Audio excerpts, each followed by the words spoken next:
don't understand.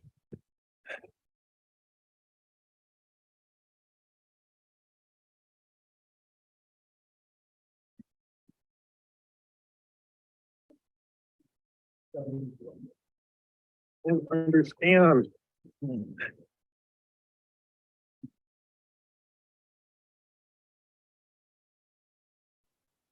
Sorry, it's just a small technical difficulty.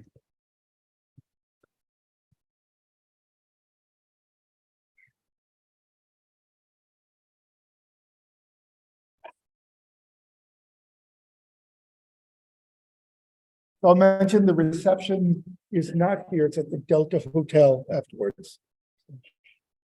You good? I think we're good. Okay. Hi, my name is Steve DiPaolo.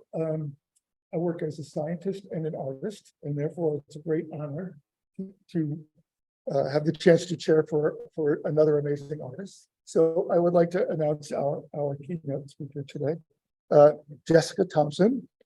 She is an associate professor of hybrid media at the University of Waterloo and a director of the Stratford School of Interactive Design and Business.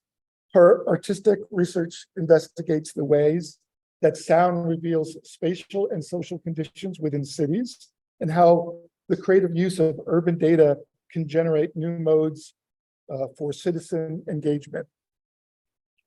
She has also been making interactive artwork since 2003, and those projects have been shown in exhibits and festivals all over the world. For instance, the International Symposium on Electronic Art in San Jose, the Conflux Festival in New York, the Thinking Metropolis in Copenhagen, and the new interfaces in musical expression in Oslo, and many more. She also receives a lot of grants from the Ontario Council, Toronto for the Arts. So it's my great pleasure to introduce this.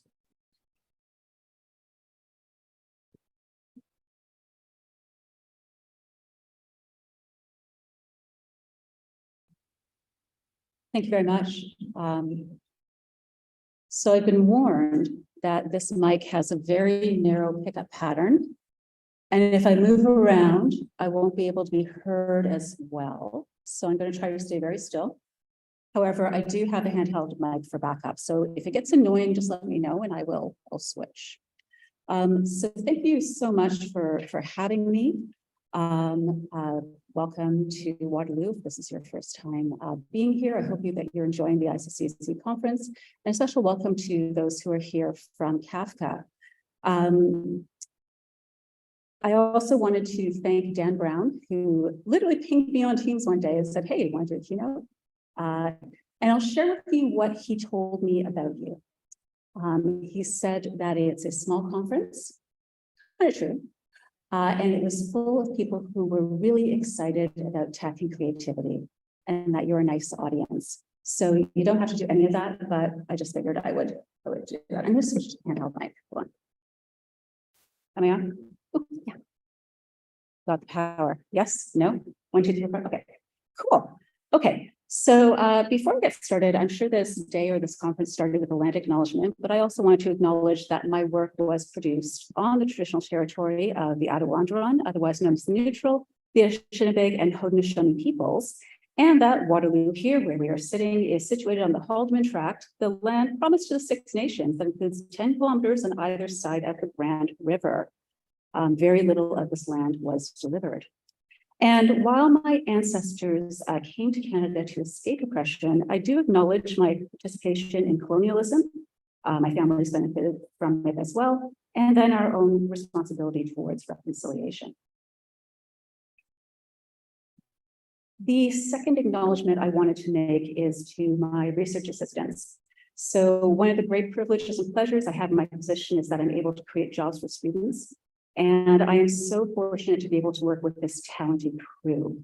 Many of my RAs have worked with me for several years because my projects have a tendency to, let's say, expand and into new areas because we get new ideas.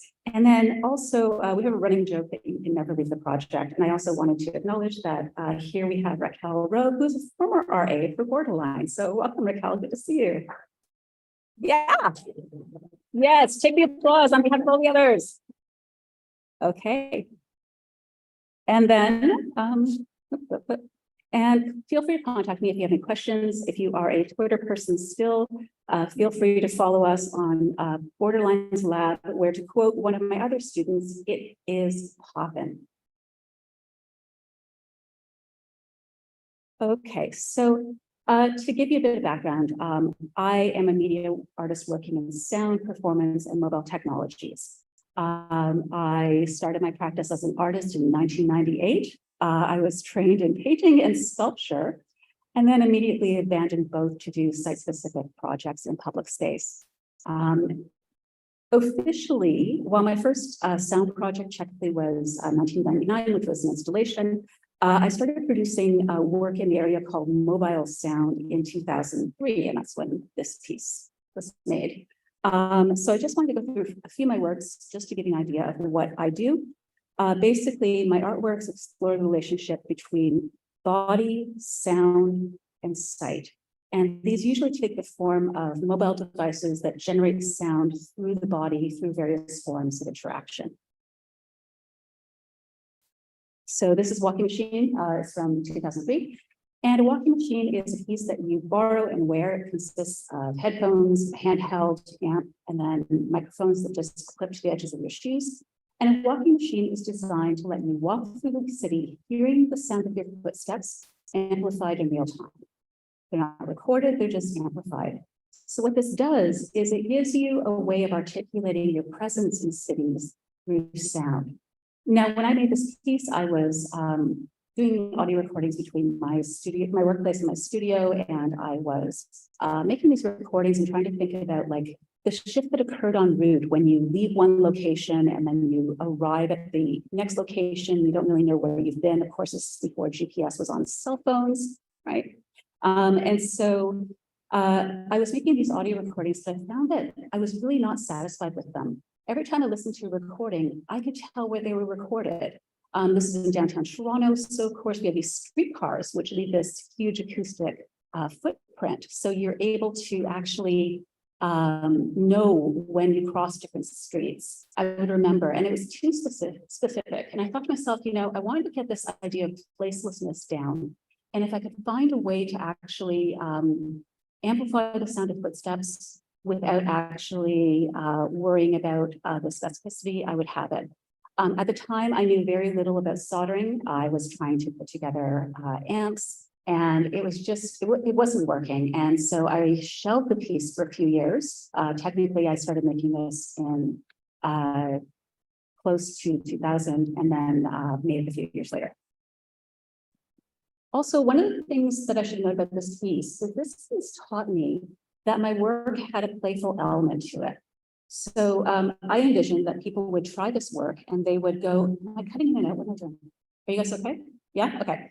I would create this work and people would put it on and then just sort of have this meditative experience walking through the environment, which people did. However, people also, when your microphones are on your feet and you're hearing the city through your feet, everything gets really loud and gets really, really fun.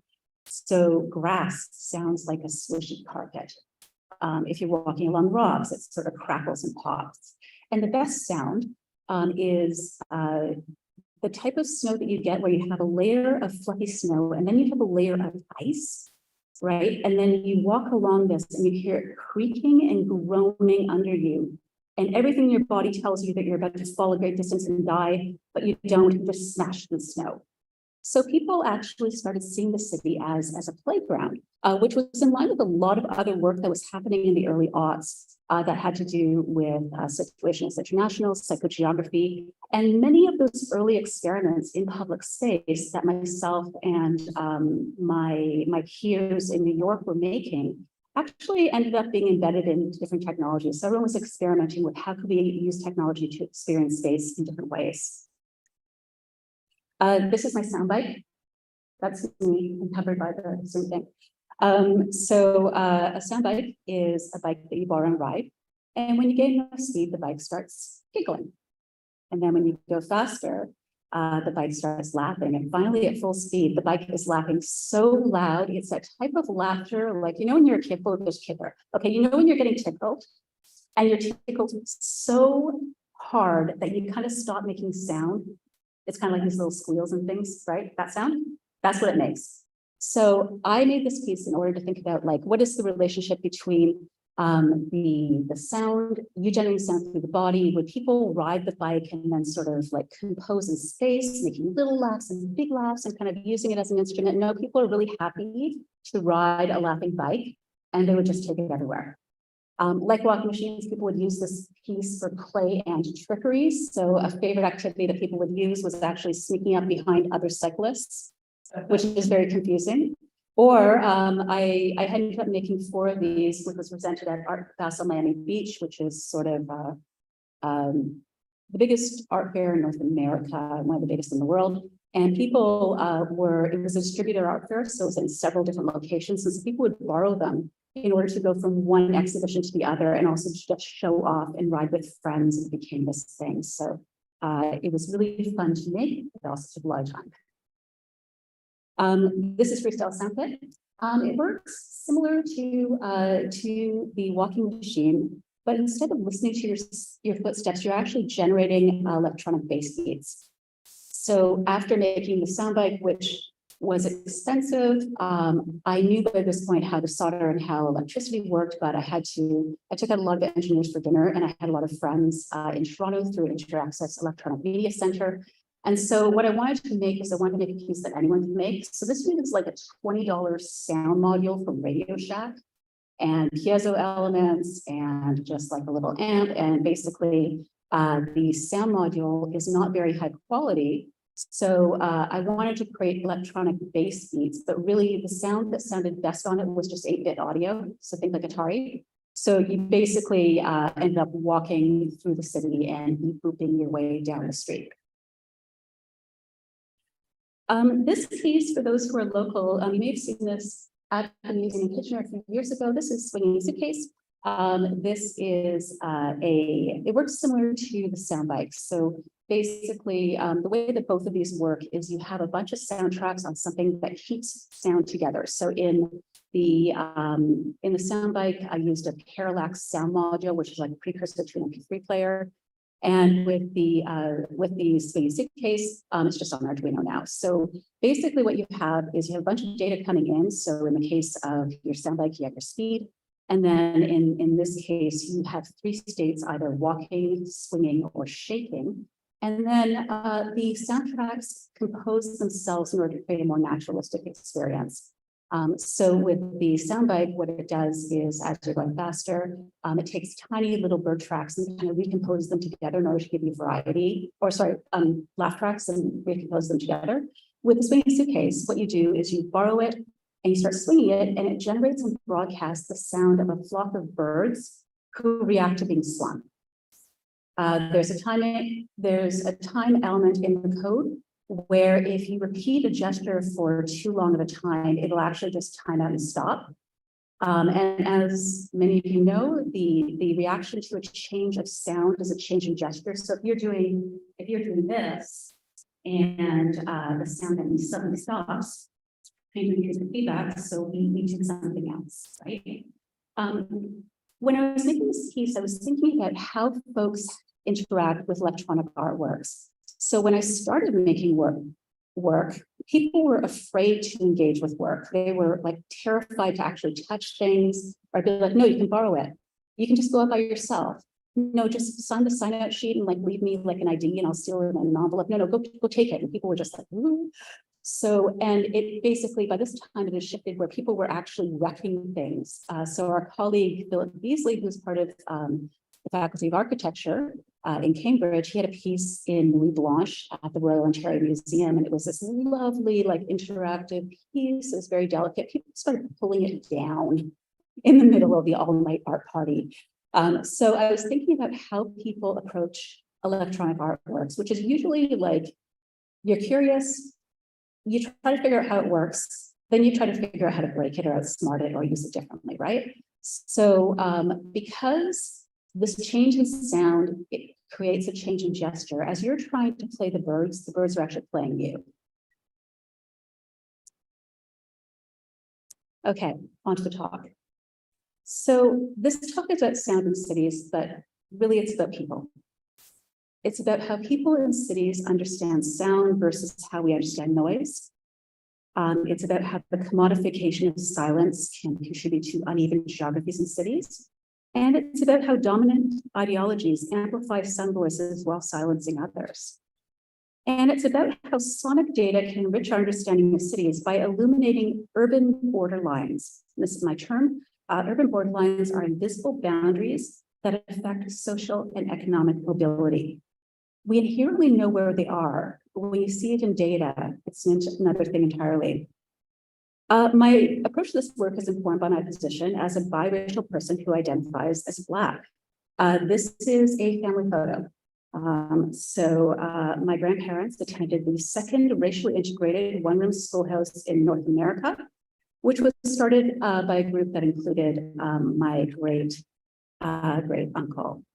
And I'm going to just see if I can't move. I don't want to like wreck anything, but I can't do anything. More, and this is what you do. Do you minimize it?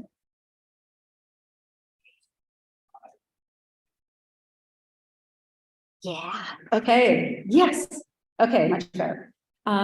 So yeah, this is my great uncle Will Thompson. The Thompsons owned us. We were enslaved in Virginia and kind of came up to Canada both during and after the Civil War.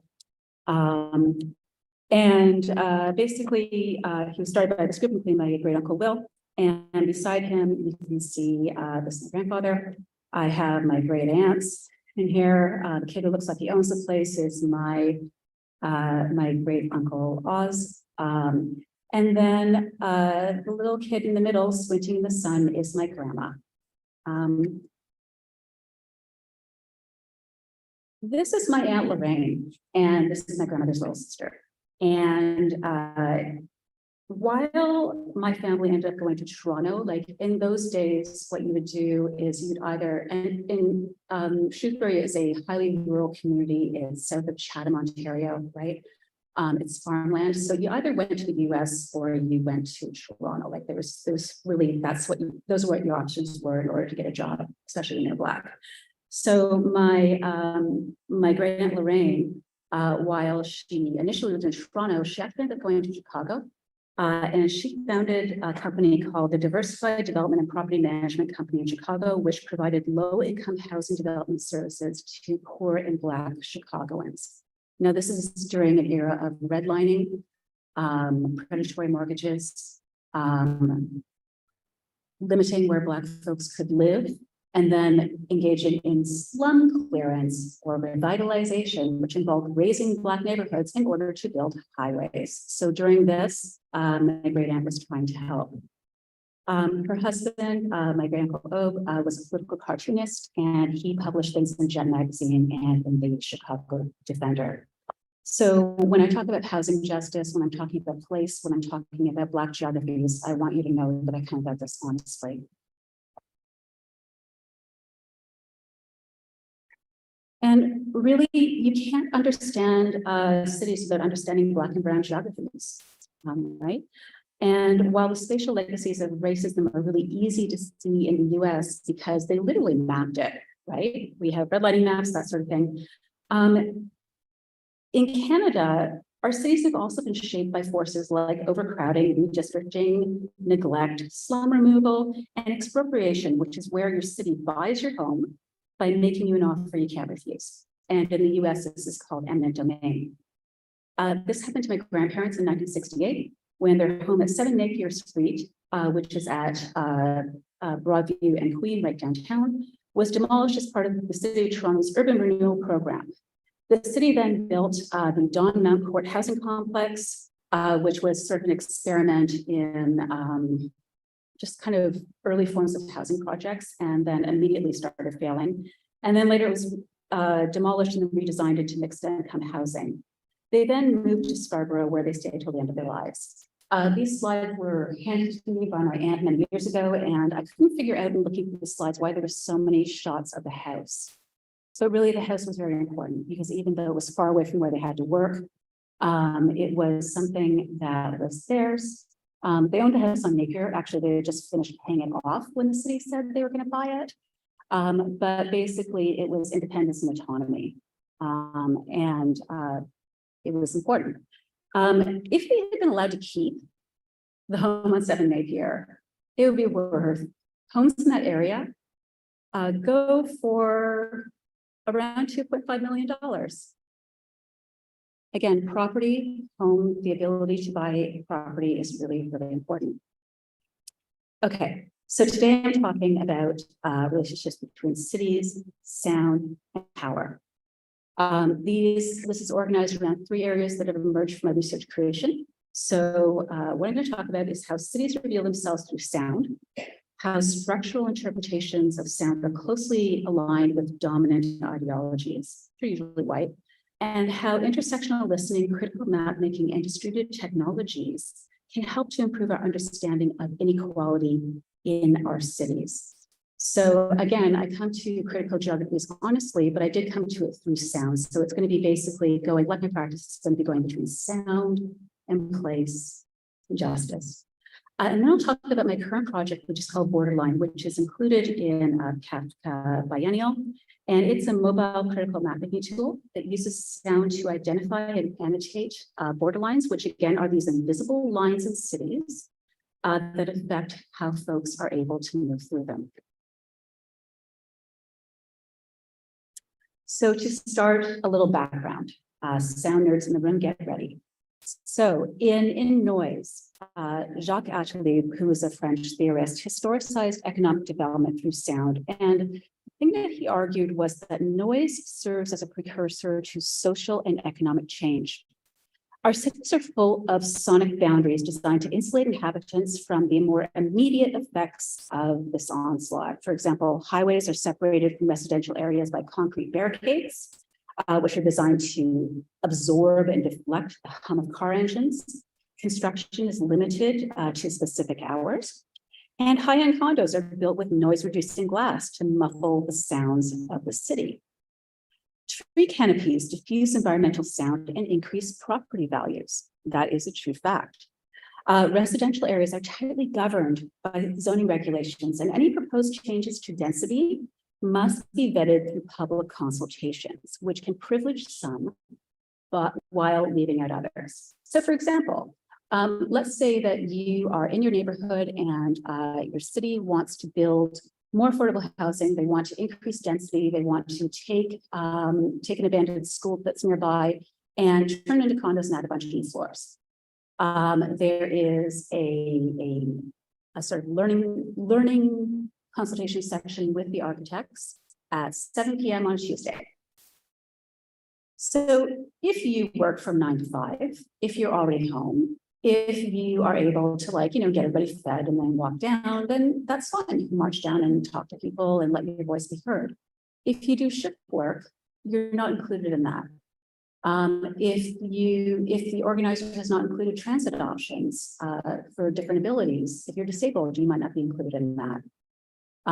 If there's a website to give your feedback, well, if you don't really use the internet, a lot of older folks still don't. If you don't have a home and you don't have a phone with the internet, you're not included, right? It privileges people who either have financial privilege, economic privilege, social privilege, or intellectual privilege, which can include people like us, right? So this article in The Atlantic, which maybe some of you saw, was talking about how there's this preference for quiet in cities. We want to be able to curate our experience of cities to suit us whenever we want, which is ironic because the thing that draws people to cities is that there's lots of things going on. You interact with lots of people, right?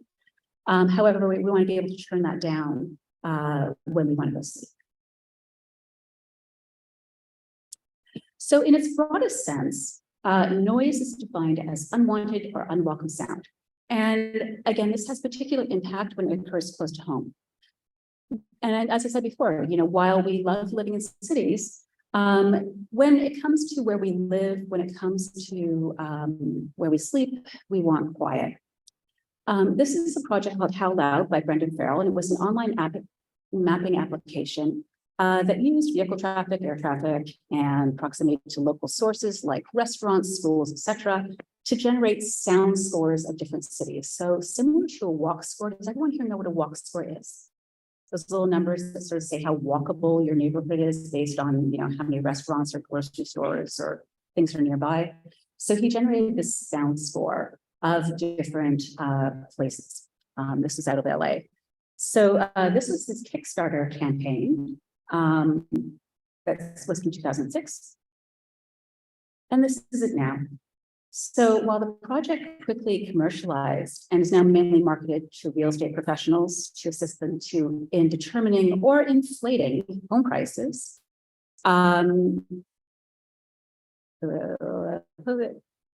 information is also available to the general public. So if you're based in the US, you can actually put your information in and then figure out your sound score. This also happens in Canada. So in 2020, realtor.com, which many people use to find homes, actually included a noise indicator, which indicates how quiet your area is. What it does is it just looks at relative amplitude. But again, it's linking quiet to commerce. So in the sonic color line, Jennifer Stover describes a phenomenon she calls the listening ear, which is an ideological filter shaped by the unspoken power of racialized listening. So this is a white scholar studying race, studying whiteness, and she talks about how the sonic color line works. So she says the sonic color line describes the process of racializing sound, how and why certain bodies are expected to produce, desire, and live amongst particular sounds. And its product, the hierarchical division sounded between whiteness and blackness. The listening ear drives the sonic color line. It's a figure for how dominant listening practices accrue and change over time, as well as a descriptor for how the dominant cultures exerts pressure on individual listening practices to conform to its norms. The listening ear not only defines what's sound and what's noise, but it also can provide a convenient weapon for controlling others under the guise of upholding the public good. We use noise complaints to control and police the people around us. And the thing is that we're very unlikely to make noise complaints about people that we know. So I guess this is technically a side project, but you'll see how it's related. So in 2015, a data analyst named Ben Wellington produced a series of charts and maps of New York City noise complaints, which he wrote about in the New Yorker. Unsurprisingly, over 1/3 of the over 140,000 noise complaints were categorized as loud music or parties, and most were reported between the hours of 11 and midnight. This makes sense. Fun facts, other categories that are captured by New York City's 311 data are things like houses of worship is a category of noise, traffic, obviously, construction, obviously, and my personal favorite category is actually ice cream truck. So people who can, so ice cream, and I guess it makes sense. Sometimes you have ice cream trucks that stop on a corner and then they just keep on going and going and going. So I mean, yeah, maybe it makes sense. Okay. So once I saw these maps, I really wanted to map them. First of all, I wanted to recreate the data using the maps using point data. So this is called an area map. You take an entire neighborhood, you code it with the colors to represent something. This is uses point data. So with the data set, you could actually pull down the location of every single noise complaint in New York City. So basically, the great thing about mapping New York City, and you might be thinking, well, if you're from Toronto, why do you map New York? Is that Canada does not have this information available, right? We can look at noise complaints by area code. We can look at it by forward sortation area. So for those in Canada, that's the first part of your postal code, but that's a huge area, right? And it paints everyone with the same brush.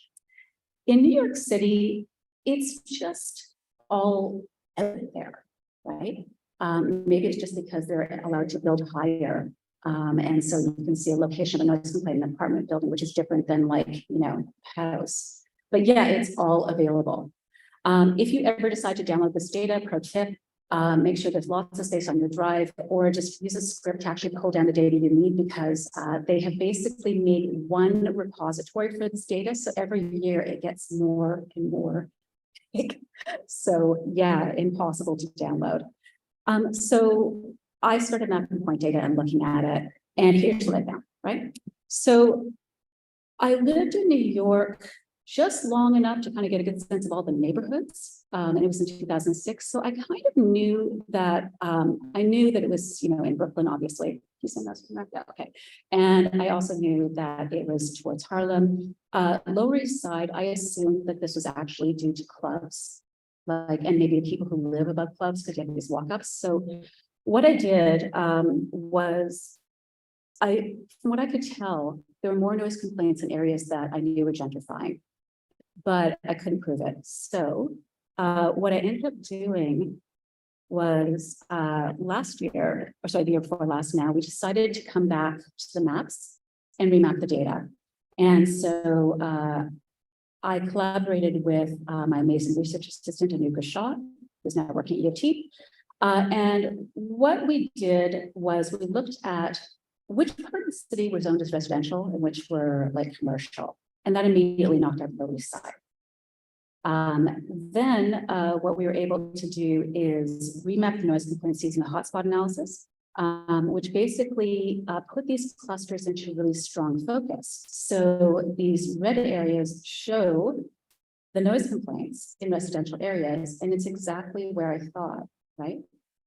Some in Harlem and Inwood and North, and then right in the middle of Brooklyn. So, I mean, we've mapped these noise complaints, but this is really only one part of the story. Noises don't report themselves, right? And in sound studies, we talk about all noise coming from somewhere, even waves in the ocean being created by the moon. So you need to map data in dialogue with other data. So here are these clusters in dialogue with demographic data. So the racial makeup of the surrounding neighborhoods. So you can see it's mainly Black and Latino.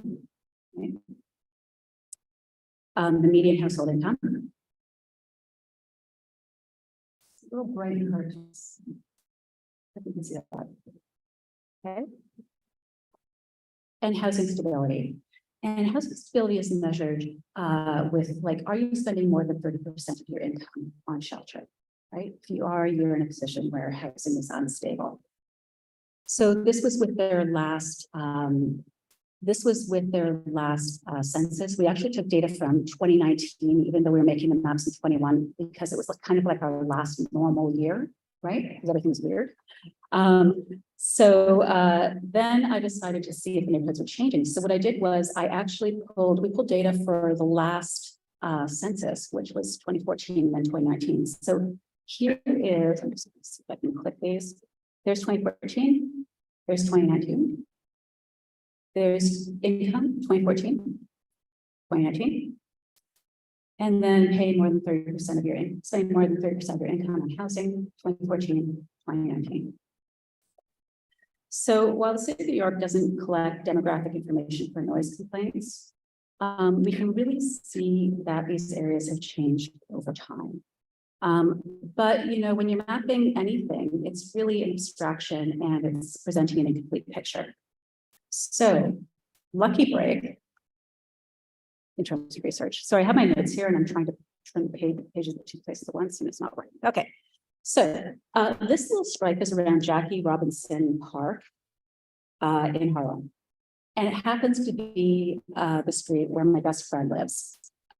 So what I was doing is I was talking to one day, I was talking about what I was doing, and I'm like, you're kind of in Harlem. Can you look at this weird part of the map, this loop around the park? And she's like, yeah, that's my street. And basically, when I asked her about the noise complaints, what she said was this: around the park, there is a double wide sidewalk, really wide, right? It goes from here to here. And what people do is, in the summer especially, that neighborhood is called Sugar Hill. There's a lot of post-war apartments that have very tiny air conditioners, right? So the idea of heating up your oven when it's 100 degrees is, why do that? So people have actually developed a system where they actually have barbecues on the street. And, people go and they have barbecues, they sell food to each other, they see the neighbors, etc. In Black culture, a barbecue is an event. It's not people sitting quietly and eating. It is a loud phenomenon. There's music, etc. So it's very much part of the fabric of the city, but yet, according to the noise complaints, people were complaining about their neighbors. Broadcasting sound into space is a form of sonic agency. So if you're playing music in your backyard, chances are you feel pretty comfortable around your backyard, you know your neighbors, etc. Right? We don't make sound in areas that are unfamiliar to us. We also don't mind sound in areas that are unfamiliar to us. So basically, I have a little bit of audio. A little bit of hip hop. Imagine hearing hip hop. Yeah. Okay. People on Zoom, you're probably getting the best you hear. So, as I said earlier, if you call the police about a noise complaint, you're asking them to act on your behalf, right? And this is more likely to happen if you're confident that the police are there to serve and protect you, right? So in other words, it's easier for whiter, wealthier people to complain about their poor Black and brown neighbors than it is for those neighbors to complain about them. And we saw it in the maps. Over time, those neighborhoods were getting wealthier and they were getting whiter. Black folks and Latino folks were retreating further, right? And it kind of checks. So in order to understand sound in the city, we need to engage in intersectional approaches to listening and feminist approaches to data. This is Alison Martin, and she defines intersectional listening as an intentionally speculative mode of listening that approaches the sonic from multiple axes with the intention of amplifying a multitude of Black experiences surrounding gentrification.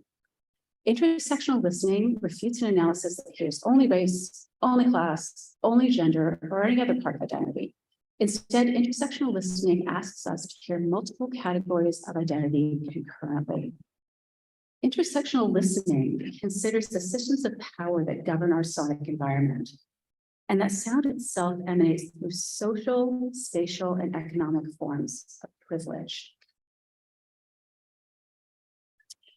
Data feminism, and this is a quote, but there's also this fantastic book, hands up if you've seen the book. Data feminism, yes, everyone should look at this. Assign it to your students. It's free through MIT Press. So data feminism challenges us to challenge unequal power structures by illuminating systems of oppression and calling attention to types of data that are not collected and not present. In an earlier paper, Catherine D'Ignacio and Lauren Klein say a feminist approach to data visualization, while centered on design, insists that data design and community of use are inextricably intertwined. Again, everything's related. We don't look at things in isolation when it comes to people and place. Okay, so for those of you who have an iPhone, you're welcome to download behind me if you want to try this. Borderline is a research creation project that uses sound to create new understandings of place by identifying and annotating the visible boundaries that affect social mobility. So again, borderlines. In Canada, we use the term research creation to talk about artistic practice that addresses humanities questions. It's kind of a way of the academy to kind of figure out what to do with us artists. So it's basically practice-led research where we make things in order to explore questions. It's usually open-ended, it's very exploratory, etc. So when I say research creation, in the US, we say practice-led research. That's what it is. So what it is it consists of a mobile app and a series of many maps that critically examine uneven geographies in cities. And then also we do workshops to help people understand their cities. I'm a big believer in teaching people how to map. Are you trying to get it? Do you want a second?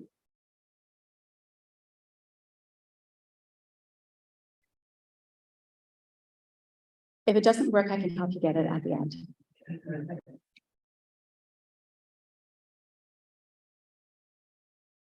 Okay, so you may be thinking, how does this thing work, Jessica? And just wait, I will tell you.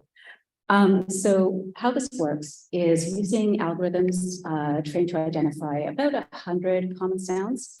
The project lets users automatically tag sounds in their environment using their phones, and then export the data into an open, accessible format. The exporting of the data, while not glamorous, is my favorite part of the project. The tag recordings can actually be set to play back whenever you return to them, which creates an interactive acoustic footprint that changes as you move through them. So what happens is you tag a sound, and the sound is set to decay the same way that sound decays in the world. So as you walk away from it, it gets quieter. So if you're walking home one day and you decide to tag all the birds in your neighborhood, if you leave everything on and you walk through it the next day, you will hear those birds again. A side story. So when I was working with my long-suffering RA, Renee Hall, who's been with the project since like 2018, when we were working to try to get the decay to work, it wasn't an easy thing in the back end. He's my dev. And we were trying to get it to work, wasn't working. And so I had to test it. We thought we had it. So I was at my studio. I now live in Hamilton, and it's an industrial area. And so I recorded like, I don't know, like the air conditioner, like something was clattering in the parking lot. So I got that and I, tagged it. And then I went and drove down the street to check out how it was decaying, which it worked great. Okay. Didn't think anything of it, got home, went to turn onto my street, and I got about halfway down the street, and then I heard my oldest cat purring because I had forgotten that I had left the recordings I had made of my cat on there. The app identifies sounds and makes guesses very quickly. It is not so accurate. It is accurate with different categories. What I did was we trained the data using the free sound annotator, and these are the categories. And I just made a few revisions because some of them were just too long to put on the interface, and then it misgenders folks a lot. So you'll see like male and female and child because it just makes all these mistakes. It's interesting seeing how accurate the algorithms are. And of course, this is a data question, right? So anything in a bathroom, like bathtub, running water, toilet flushing, my RAs discovered that it identified toilet flushing one day, which is pretty funny, is very, very accurate, of course, because we think about the acoustics in a bathroom, right? They're pretty good. Another thing it does is it thinks that any sort of amplified sound, so if you're in a coffee shop and you hear music, it will identify it as a bus, which is pretty interesting. Also, lots of voices, it'll sometimes say bus, which tells us a lot about the bus recordings. Now, the great thing about training data with free sound is you're using actual recordings that are tagged by actual people. We had tried to, we had thought of using Google's audio set when it was first out, but the problem is that they were taking sound from YouTube videos at the time, and you're dealing with all sorts of compression issues to begin with. So like, I mean, your phone is not that great to begin with in terms of its mic and its speakers. So like why, like having better quality data, of course, makes sense, right? What was I gonna say? Sound code categories, etc. I forgot where I was going. Okay, so basically our research is organized around two objectives. The first thing that drives this research is like, what are the relationships between urban sound and socioeconomic indicators such as demographics, housing patterns, gentrification, etc. Like, what does gentrification sound like, right? And the second is, how can we use mobile technologies that are distributed to create more inclusive methods of capturing, annotating, and mapping sound in cities? There are lots of projects that use kind of like this stationary microphones. Like if you're rezoning, you'll often have public microphones that you have up to kind of figure out relative amplitude. But the thing is this is actually with people. Sound is a social phenomenon, and our interpretation of sound is very important, is very personal. So in a way, it's better to have distributed ways of mapping. It also emerged out of my frustrations with the limitations of sound maps. So while soundscape studies has been a recognized discipline since the 70s, and the important text in this case is R. Murray Schafer's The Soundscape or the Tuning of the World from 1974, which is a wacky little book that talks about the sonic environment. And of course, the World Soundscape Project came out of SFU in Canada here. And so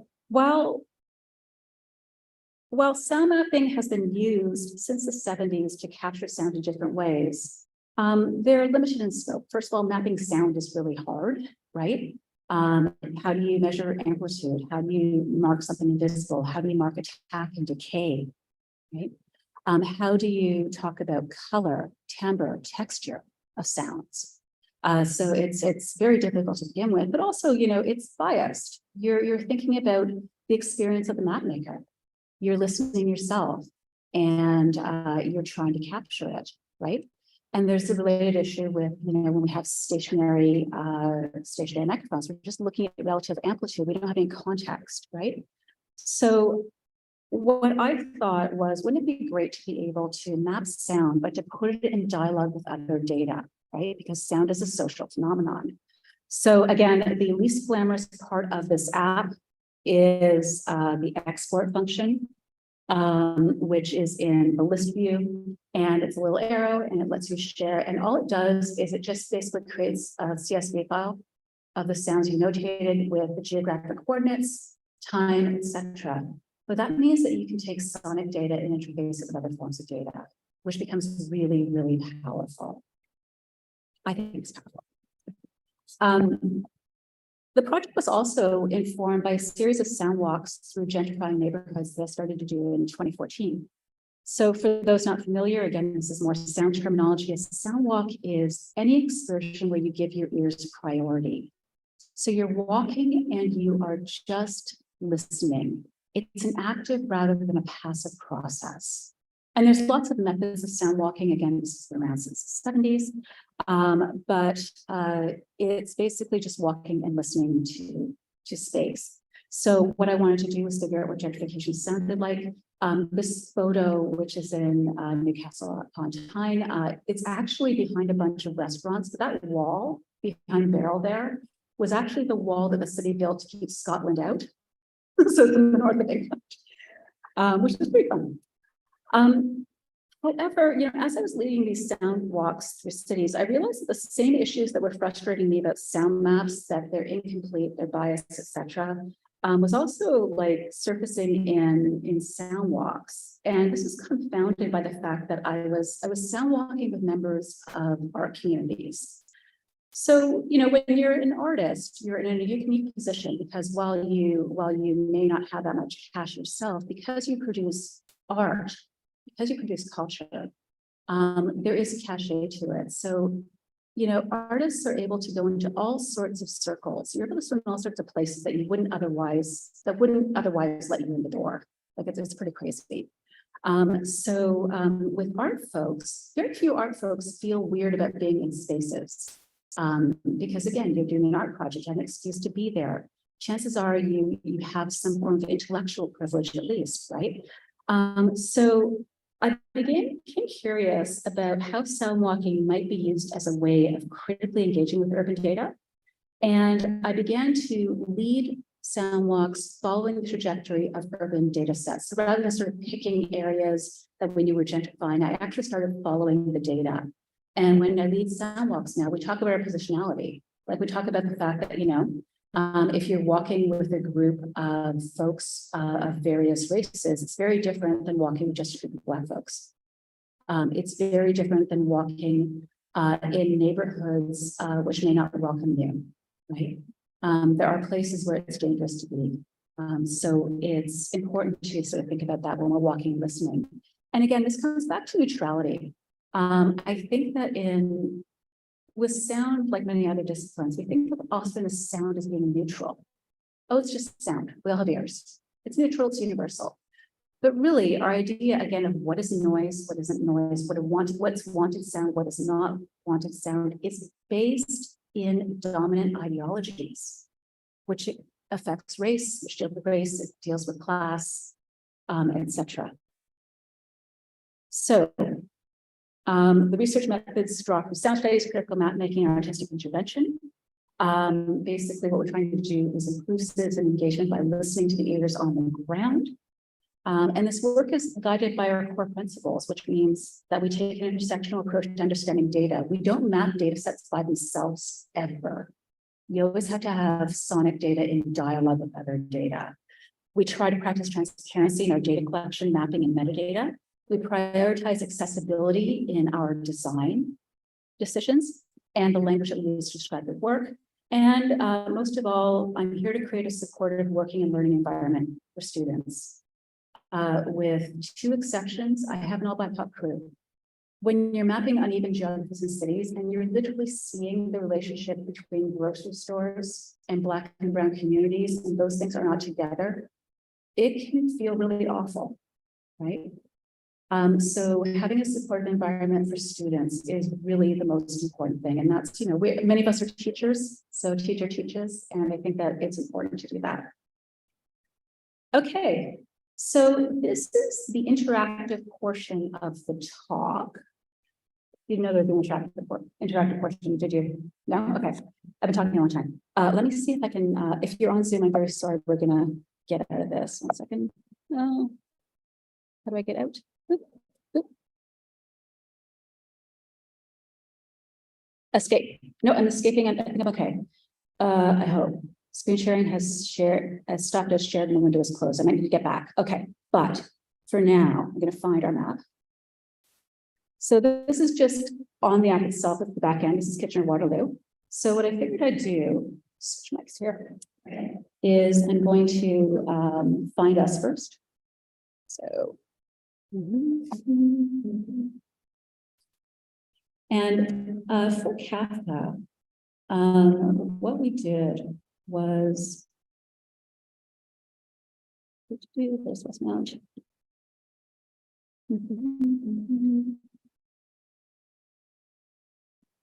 So one.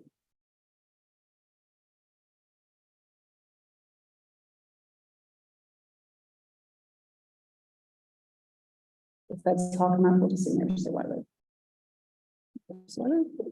There we are. All our glory. And we're up here. So this map shows you the relationship between the percentage of renters who live in KW, that's what we call Kitchener-Waterloo, and that's marked in pink. And then we also have this darker color, which shows the percentage of renters who are spending more than 30% of their income on shelter. So here around the University of Waterloo, we have the area of the students. You can kind of see that, right? And then we also have areas where a lot of faculty live, right? The borderline is created by the percentage of difference between two adjacent areas. And what we use here is called dissemination areas, which is the smallest unit of geographic division that we can use without affecting people's privacy. So think about it as the size of a small neighborhood. Some larger neighborhoods have more dissemination area. So yeah, in this neighborhood, we have a big borderline between the after-tax income of these folks versus these folks. Does anyone want to find their house? Dan, do you want to do it?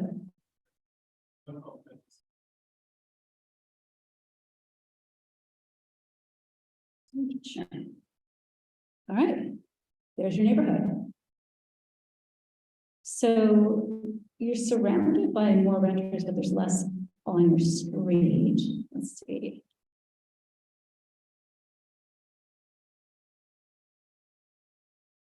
Okay, so we have some larger borderlines here and then here.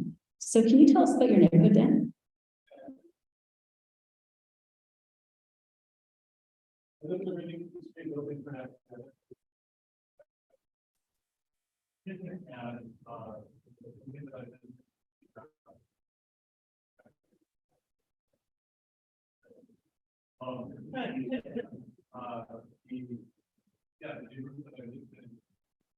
Actually, just yesterday, What?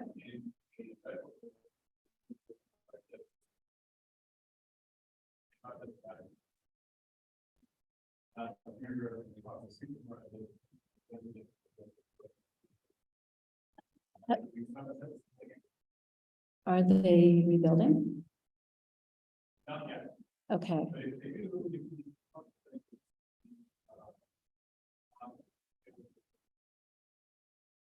I may have killed the screen sharing. Sorry? I don't know, I just sort of hit escape and then down we went. But we have the window. So let me just sort of, hold on. Hold for tech, 1 second, okay. So let's go back to Zoom. Let's go back to share. Okay, got this? Yeah, share. Success, yes, okay. Interactive portion finished. Those who are with us on Zoom are probably like, what's going on? Sort of that. Hide names and invitations. Okay, so why is this important? I'm just going to go with this and have our little monitor at the top here.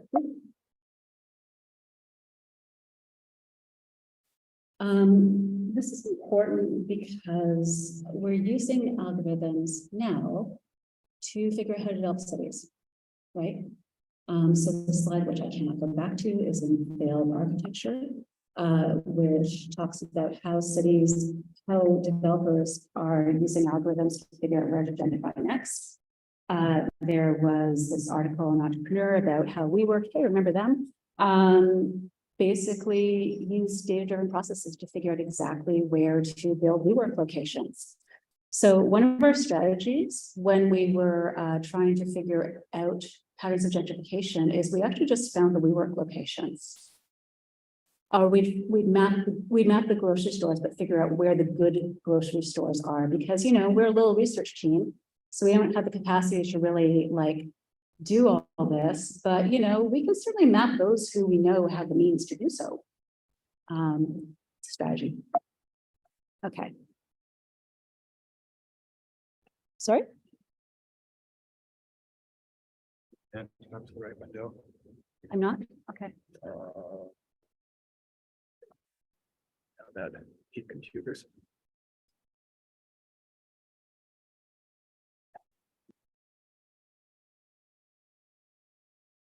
Oh, you got it.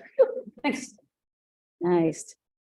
Yeah, so I don't know whether anyone remembers seeing this. Yeah, maybe. Okay. So again, we're at a point where we're dealing with gentrification, we're dealing with displacement. Here in North America, we saw a huge number of people move to smaller communities because of the pandemic, which really disrupted uneven geographies. The story I told you earlier about the public consultation where the school was being made into condos actually happened recently in Hamilton, where I live. What they were going to do is take a gigantic high school that had been made to support baby boom, which is now not being used anymore, turn it into condos, and the folks in my neighborhood lost their minds.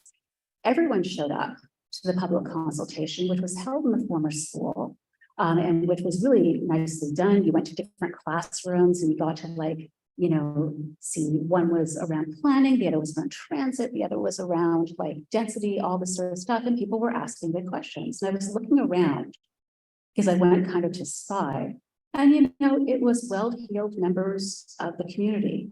In the first room, what they had a map, and they asked everyone to put a star where they lived. And almost all the folks were actually in the southern part of south of where the development was, where the nicer homes are, where the bigger trees are, right? So again, and of course now the project is stalled. So these decisions happen all the time, either through official channels or through just ways of people exercising their voices and trying to use data to make decisions in ways that are bad. I'm almost done. I wanted to include a quote from Mimi Onuka. Sorry for not updating my bottom thing here. That talks about algorithmic violence. So algorithmic violence refers to violence that an algorithm or automated decision-making system inflicts by preventing people from meeting their basic needs. It results from and is amplified by an exploitative social, political, and economic systems, but it also can be intimately connected to spatially and physically born effects. We have been using various forms of algorithms to make decisions about people's lives for a long time. If you think about situations where you are applying for a mortgage, you are doing a credit score, these systems are used all the time to make decisions for us. And we trust the machines that we put in place, but maybe we shouldn't. I wanted to end with a few examples of how folks are resisting. There's lots of things happening. Sorry. So yeah, there are lots of folks are resisting. There is the anti-eviction project out of New York. There's also one in San Francisco. In Toronto, there's evictionsto.com, where they're actually creating a database of landlords who are renovating, which is telling their tenants that, you know, they're renovating their place, so you've got to get out. That's a loophole in Canadian law, right? So basically what a lot of landlords are doing is they're renovating their places, moving out their tenants and being able to charge their tenants more, right? So, oops. Yeah, that's everything. So that's what I have for you today. Basically, in order to understand sonic landscape, we need to develop equitable ways of capturing, mapping, and analyzing sonic data. And while we're at it, equitable and inclusive ways of capturing and mapping data. These methods require an approach that takes into account social and economic disparities, privilege, and power. It also requires us to have a critical approach to data and to use creativity to empower ourselves to take advantage of our privilege, to make brave choices in order to make our world a little bit better. Thank you.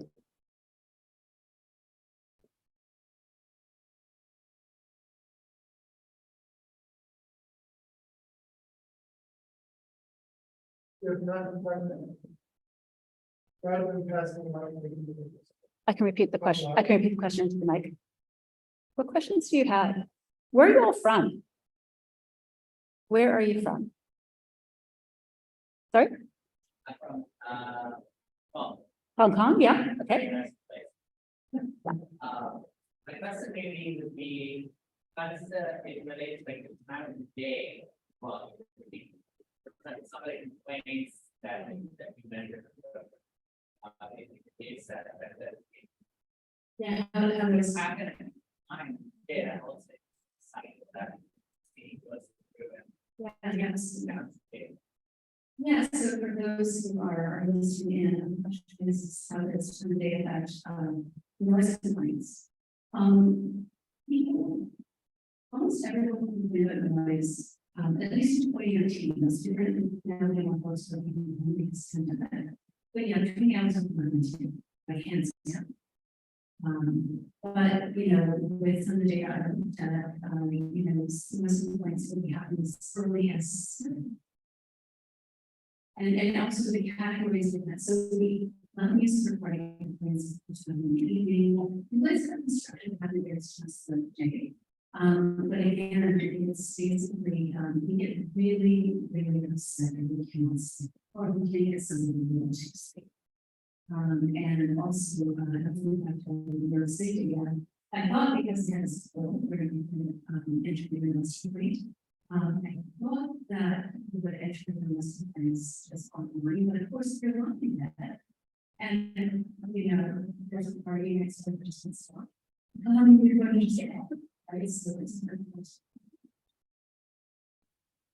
it sounds like I'm wrong. This, I guess it's for the day. Yeah. Traffic and arts. Yeah.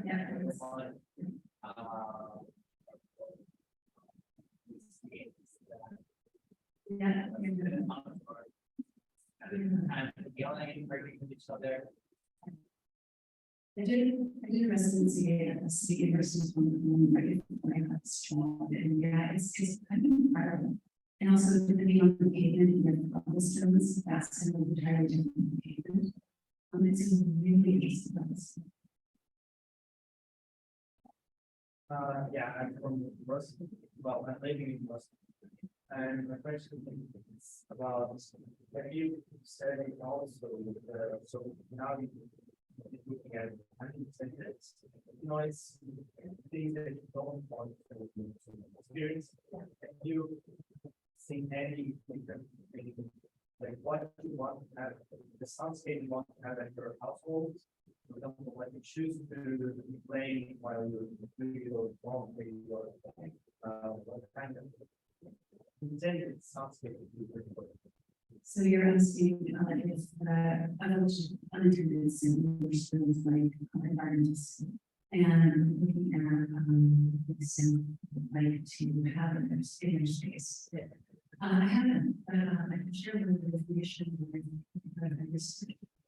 so this relationship between sound and source is really important. So for example, if you if you have a dog next to you and the dog barks, if you move the dog, there is you the dog, you feel entirely different about it than if you don't know the neighbor. So if we understand the sort of sound, or if sounds are being made by people just like us, then it's different. So I live in a neighborhood where there's lots of little kids. And you know, I'm not a parent, but I understand the kids and work.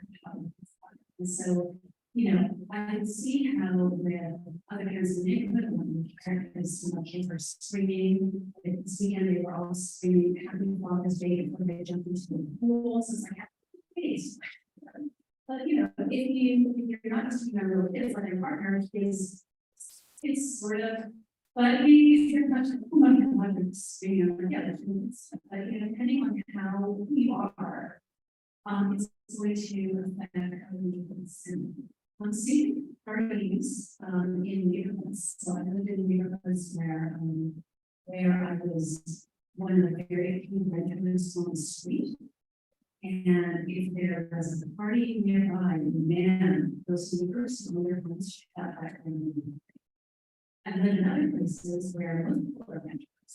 And I've been the person lying for the morning or my God, what do I do? It was a good thing for all of us it's 4 in the morning, and yeah, so it depends on who is being comfortable and who it's a type of power. It's really interesting because we just look. I didn't intend it when I started doing this. Doing all this work now, I just start looking at it, and it's everywhere. In fact, once this experience that most of us have, some of us last week, and what we're doing was they were looking at the maps. So what I've done is I've done stills of all the maps in various neighborhoods, and just what I did was I looked at the most significant water lines, and I then framed for the map, and then I would put each neighborhood in cool text. So it gives a certain sense of like who's sort of the neighborhood vibe. So people would like look. And then they find a neighborhood and find the house. And then they would read the map section and look again and start. Because everyone has something to say and places they come home. Kids are involved in it has questions on it. It's also so everyone has a lot to say that that's so place. And again, you just because I use this sort of where the service needs to get follow that. It is one thing is to see all that. Any other questions? Yeah.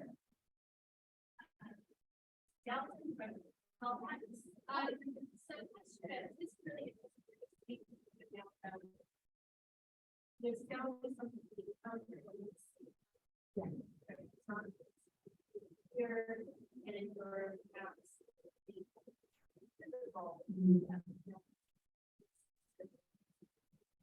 we're talking about. The need to see that. The way that. Other. Now, I wonder, if you thought about what.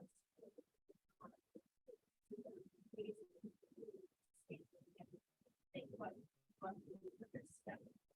Or something alternative. Or something that I want to do. Like.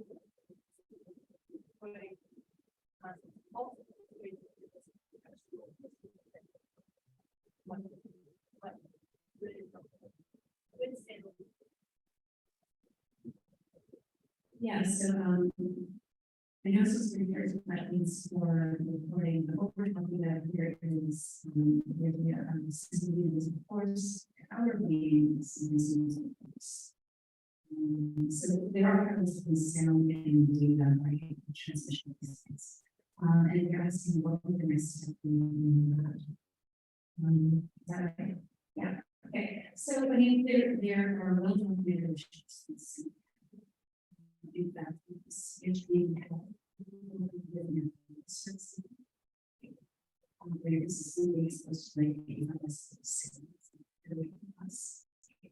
and so what I'm thinking is that if we're able to consider sound in more tangible way in city, and the problem is that because it's fleeting, we don't think that it's being ongoing, we don't think that it was the same way that we put things in space. So what I'd love to have is just send more part of the conversation rather than something that's kind of already included. I think that sound is one of those overlooked businesses that has a dramatically affect how we live.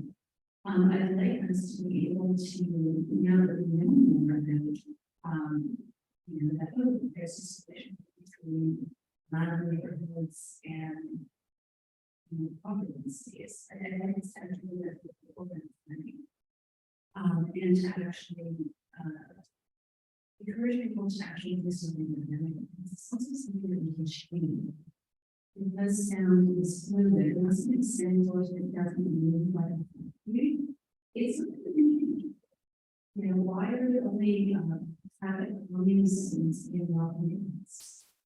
So it's something that is changeable. It's something that we can do fairly easily, but then also, there's something sobering that happens when we see organizing the community. And actually, the amount what we're doing in the community, we aren't very much now, we actually and there's something that happens when we see people always suspected in our community. So I'm hoping that by making these things more transparent, it will encourage people to not stand by while doing these things. It's one thing to not know, but now that you know what you do.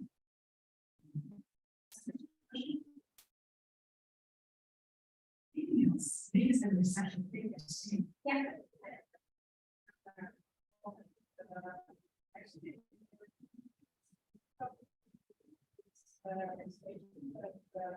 All companies that have the mentor.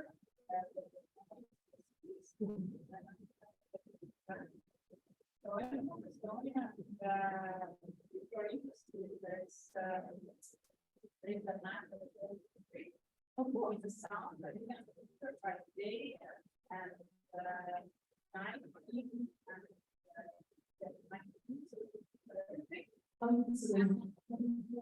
actually, I don't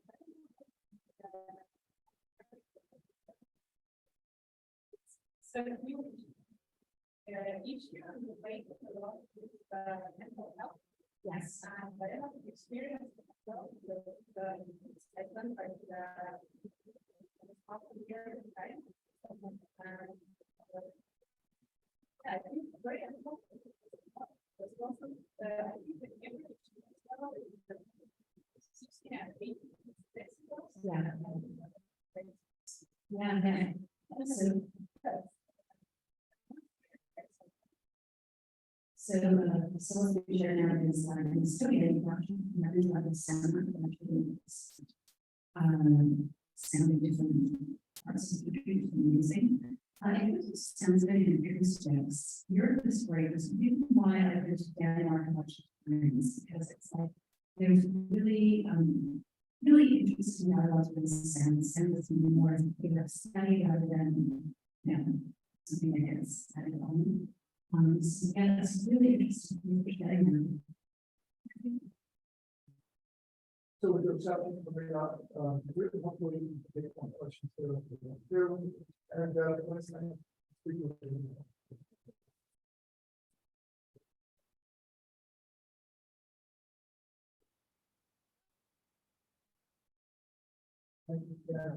You want to Yeah, so there's a couple so we left it at the Elmwood Elm, that's about 2 kilometers south of here. Oh, like, we can get that. But there's a 6, they don't know when they're. She's off to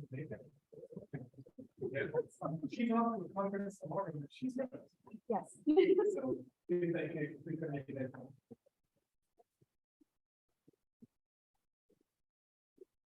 Be there, if you want to walk, or half hour walk, or there are a bunch of other. Walk out the building.